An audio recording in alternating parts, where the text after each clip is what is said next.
Thanks for stopping by Minnesota Black Robe Regiment. Check out the subscription button and the bell icon that are down there. Make sure that you hit both of those.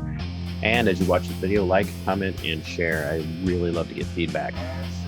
What's TC going to talk about today? Well, we're going to talk a little bit about Governor Walz. Not a big shock. It is called the Minnesota Black Robe Regiment. He is the highest executive in an elected position here in the state of Minnesota.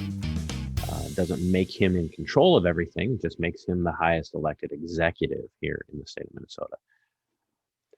What I want to focus on is a very brief exchange that I had with Representative Jeremy Munson on Memorial Day, when I called out Tyrant Timmy, the People's State of Marxists, for waiting until 10 o'clock in the morning on Memorial Day weekend to make his very first tweet about Memorial Day and about the sacrifice of the some that gave all on the day that was dedicated to them as a career military veteran. Okay, National Guard, not knocking the National Guard, but that's what he was, who, by the way, also chickened out when it came time for him to put his money where his mouth is. I called him out for that well before he actually tweeted out anything about Memorial Day or Memorial Day weekend. And Jeremy Munson responded in an affirming way, saying, "Yeah, well, now let's start holding Governor Walz accountable for something." And what I want to do is I want to apologize to Jeremy in one respect. I don't do it enough in the area that Jeremy once wanted me to talk about.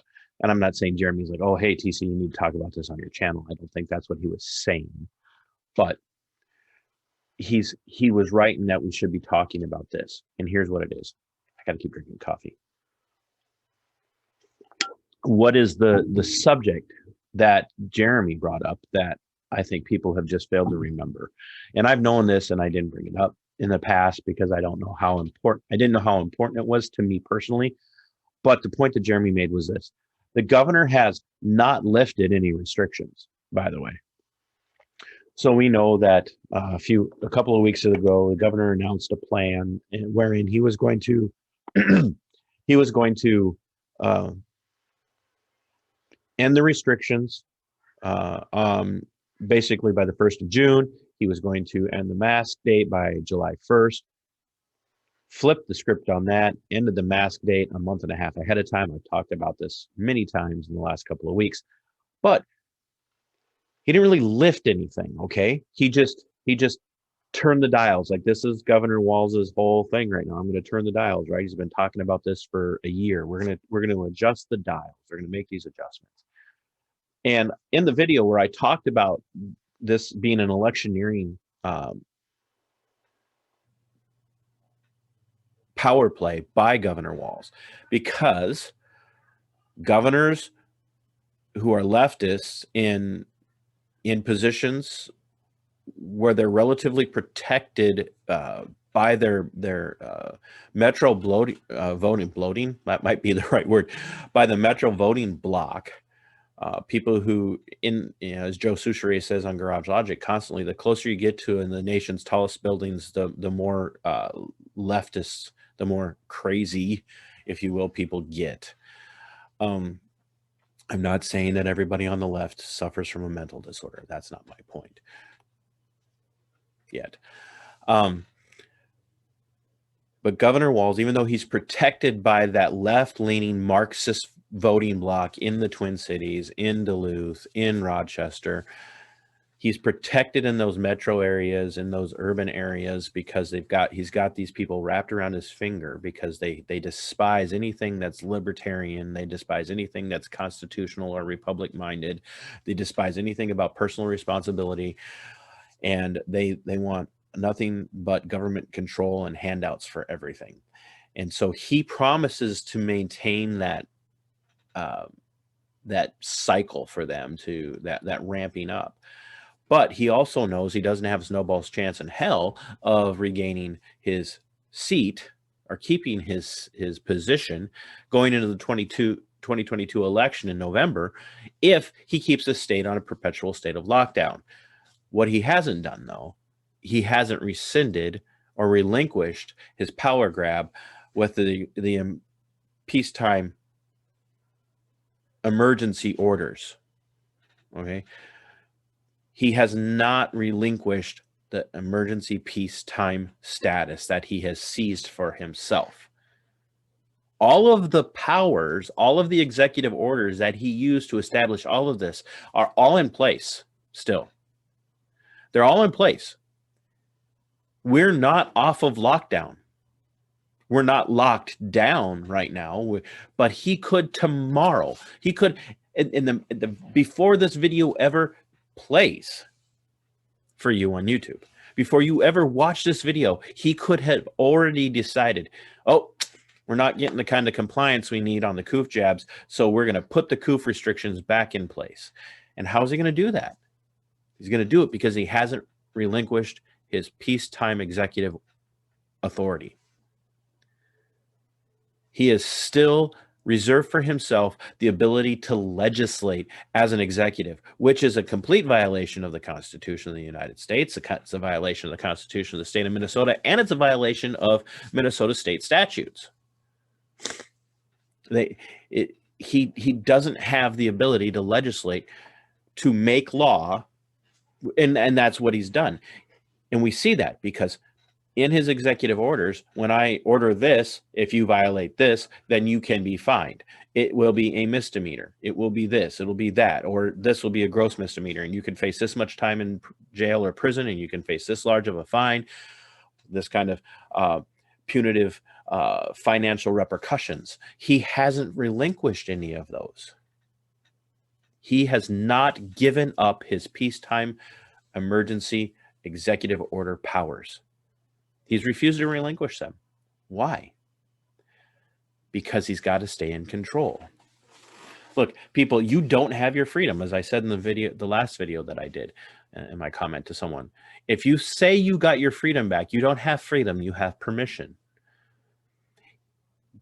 Tyrant Timmy of the People's State of Minnesota has remained in a position where he has continued to maintain his chokehold on the people of Minnesota. He has continued to maintain his chokehold on the people of Minnesota. So let's use this analogy. You see your neighbor walking down the street, right? Your neighbor's got a dog on a lead. And the lead, it's a long lead. It's a very long lead. The dog can roam out into the field and into the vacant lot, and it can roam over down by the bank of the creek. And the dog looks happy. The dog is free. The dog has no idea how it's going to even be able to enjoy the entire scope of all the freedom that it has until it gets to the end of that lead, and its owner, its puppy parent, becomes upset that it's gone too far and yanks that lead back. That's where you are, Minnesotans. Commissar Walz of Marxist Soda has you on a choke chain. And it's a very long lead right now. Very long. But he has the ability at any time to pick up the slack and choke you back. You don't have freedoms right now. You have permissions in Marxist Soda. And as long as you do what the governor says, as long as you do what the governor has ordered and what the governor maintains, then you can go about your daily business and you can go about enjoying your family and your friends, as long as you listen to what he says.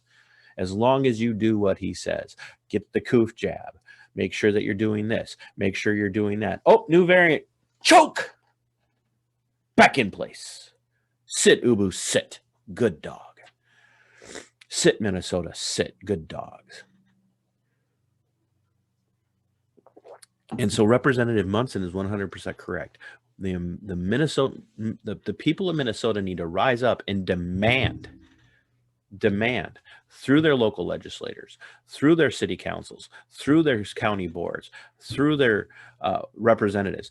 They need to demand that Governor Walz relinquish those peacetime executive powers. Relinquish them. And if he refuses, then we need to demand that the House and the Senate do whatever they can to override it. It has to be done, and it has to be done now. Because there's going to be something else that's going to come along.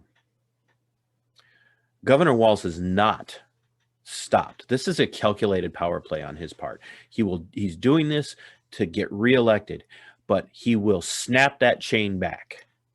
He will snap that leash back and yank us off of our feet if we don't do something about what he has done with his executive orders very fast. Look around you, Minnesotans. How many people do you personally know that have died of this virus? How many? How many do you personally know that have died? How many do you personally know that have actually had it and been drastically affected? I have loved ones who have had it. They tell you it sucks, but I'm okay. And in one case, it sucked, I'm okay, and I don't care how bad it was. I'm not in favor of any of the governor's high-handed overreach. It's just, ask yourself, what's the reality here? What is the reality? How many people do you actually know?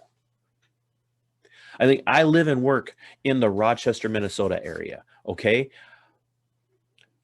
I've talked to nurses, I've talked to doctors who will tell you the hospital was never that full. The Mayo Clinic was never that full.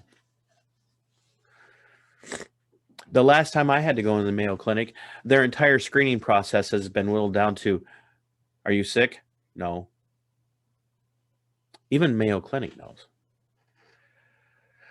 Is it a real virus? Sure.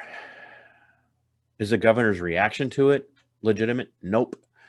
The Minnesota's sheepish compliance to the governor's high-handed overreach, legitimate? Nope. We're just Minnesota terrified. Minnesota nice, to hell with that. We're Minnesota terrified. We need to be protected. And here's to everybody else out there who's been all on board with enforcing the governor's orders or holding people accountable to the governor's orders. What are you going to do now? What are you going to do? What are you going to do to Lisa Hansen?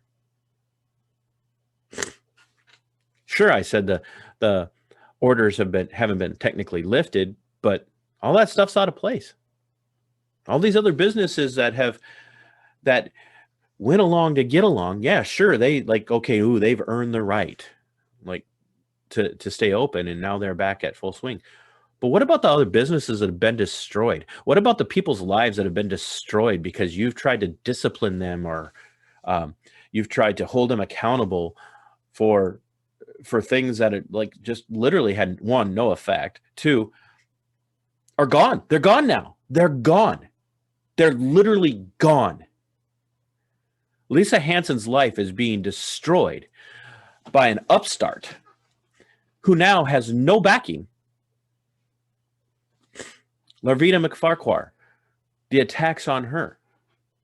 Lisa Monet and the attacks on her business. Jane, out in not Fargo, but Moorhead, attacked. Bruce at the poorhouse. All these other people have lost thousands and thousands and thousands of dollars. Many of them have lost their businesses permanently, never to gain them back. For what? For what? The individuals that have been told you can't work here if you refuse to wear a mask. Individuals that have been told you can't work here if you refuse to take the coof jab. Over and over and over again, hundreds, thousands and thousands and thousands of people in Minnesota have been detrimentally affected, not by this virus, but by governmental overreach and authoritarian overreach by their employers. For what? What grounds do you have now? What are you going to make up now to continue to persecute these people? Other than you're Marxist and you hate them because they're constitutionalists, and now you will do whatever you can to continue to try and silence them. for daring to speak out. And I talk to people every day.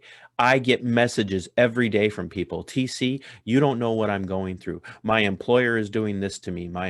Every day. Every day. And it's asinine and it needs to end. But like our governor, many of you are power-hungry morons, power-hungry idiots in the private and public sector, and you don't want to be resisted. You hate anybody speaking out. You hate anybody who dares to bow to your power. There again, in the private and public sector. And now, what are you going to do? What are you going to do? What are you going to do? The jig is up. So I'm calling on Minnesotans, demand that the House and the Senate intervene. Demand that their representatives and their senators go in and do something. Demand that the governor relinquishes peacetime emergency powers. Demand it. And don't be silenced until it happens.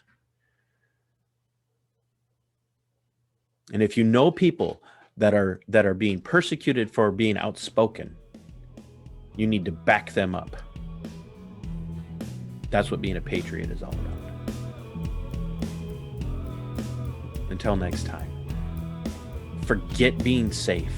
Fight for your liberty. Sic semper, tyrannicus.